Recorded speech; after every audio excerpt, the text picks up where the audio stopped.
Hello and welcome to my channel Hindi Sahitya with Nita. आज हम बात करेंगे ऋतुकाल की सामान्य विशेषताओं के बारे में। तो चलिए स्टार्ट करते हैं। सबसे पहले जो विशेषता आती है ऋतुकाल में वो है श्रृंगारिकता। यह प्रवृत्ति ऋतुकाल में सर्वत्र प्रचुरता के साथ दृष्टिगोचर होती है। नायिका भेद और नारी सौंदर्य को अत्यधिक प्रश्रय करने के कारण ऋतुकालीन साहित्य का प्रमुख रस, जो कि श्रृंगार रस है, को इस युग में रसराज की संज्ञा दी गई थी। श्रृंगार रस के दो भेद हैं, संयोग और वियोग। ऋतु युग में श्रृंगार के इन दोनों अंगों का चरम सौंदर्य देखा जा सकता है। दर्शन, श्रवण और संलाप संयोग श्रृंगार में पाए जाते हैं।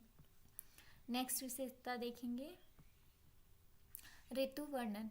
ऋतुकालीन काव्य की एक प्रवृत्ति ऋतु वर्णन की रही है। ऋतुकालीन कवियों ने अधिकतर ऋतु वर्णन उद्दीपन के रूप में किया है।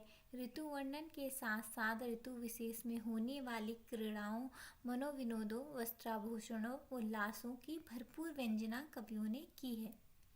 इनके अतिरिक्त कवियों ने ऋतु विशेष में होने वाले 30 त्योहारों की भी संश्लिष्ट चित्र खींचे हैं।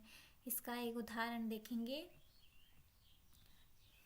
तीर पर तरनी तनुजा के तमाल तरे, तीज की तैयारी तकी आई तकियान में, कहे पद्माकर सौ उभंग उमगी उठे, मेहंदी सुरंग की तरंग नखियान में, प्रेम रंग बौरी गौरी नवल किशोरी तह, झूलते हिंडोरो सो यो सुहाई सकियान में, काम झूले उर्मे उरोजन में, दाम झूले श्याम झूले प्यारी की अनियारी।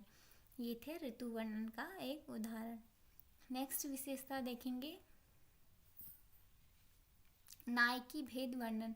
ऋतुकालीन कवियों को भारतीय कामशास्त्र से बड़ी प्रेरणा मिली थी। कामशास्त्र में अनेक प्रकार की नायिकाओं के वर्णन हैं। युग की श्रृंगारी मनोवृत्ति ने वहां से प्रेरणा पाकर तथा कुछ युग के सम्राटों, राजाओं और नवाबों के हरम में रहने वाली कोटि कोटि सुंदरियों का लीलाओं, काम चेष्टाओं आदि से प्रभावित होकर साहित्य में नायिका भेद के रूप में उनकी अवतारण की थी।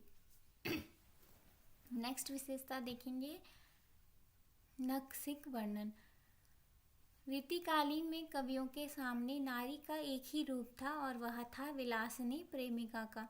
नारी उनके लिए एकमात्र भोग विलास का उपकरण थी। सौंदर्य वर्णन में ऋतुकालीन कवियों ने नारी के उत्तेजक रूप और अंगों का वर्णन अधिक किया है, जिससे उनकी वासना वृत्ति की तृप्ति होती थी। इस एकांकी दृष्टिकोण के कारण वह नारी जीवन के सामाजिक महत्व, उसके श्रद्धामय रूप और उसकी मातृशक्ति को देख नहीं सका। इसके बाद नेक्स्ट विशेषता है अलंकार की प्रवृत्ति। ऋतुकालीन कवि अपनी अलंकार योजना के लिए प्रसिद्ध हैं। उन्होंने अलंकारों का प्रयोग दोनों दृष्टियों से किया। अलंकार या चमत्कार प्रियता के लिए तथा अलंकार रस विधान के लिए इस अलंकारिकता का एक अन्य कारण था।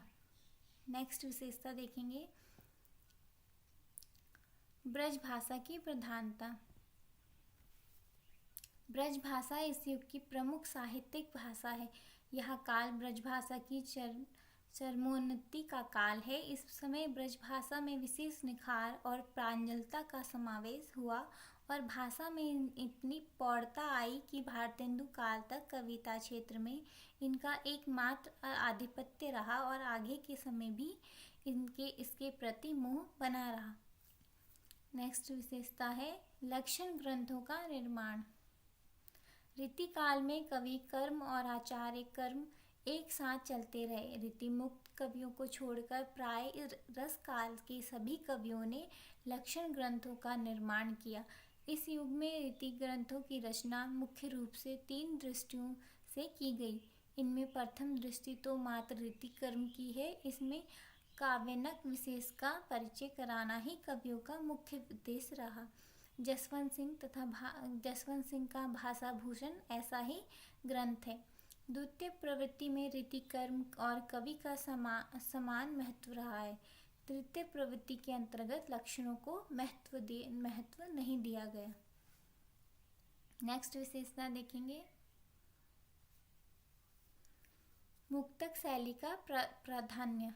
दोहा, कवित और सवैया इस काल के कवियों की सारी चातुरी मुक्तक शैली से ही प्रकट हुई है। इनकी कविता का उद्देश्य भी कुछ ऐसा ही था कि जब आश्रयदाताओं को अपनी काम क्रीड़ाओं एवं काम विलास में उत्तेजना की आवश्यकता हुई तो वैसे भी मनोरंजन के लिए कवि कुछ पद्य सुना दिया करते थे। नेक्स्ट और लास्ट विशेषता देखेंगे, भक्ति और नीति। मुख्य रूप से रीतिकाल श्रृंगार युग था, फिर भी इस युग में भक्ति और नीति संबंधी सूक्तियाँ भी देखने को मिल जाती हैं। यद्यपि इस काल में कवियों ने भक्ति संबंधी अपनी दृष्टि को इस प्रकार व्यक्त कर दिया है। उदाहरण देखेंगे इसका, आगे के सुकवि रीझी है तो कविताई, ना तो राधिका कान्हाई के सुमिलन ही बरसो है। ये था भक्ति और नीति विशेषता का एक उदाहरण। तो ये थे रीतिकाल की कुछ सामान्य विशेषताएं।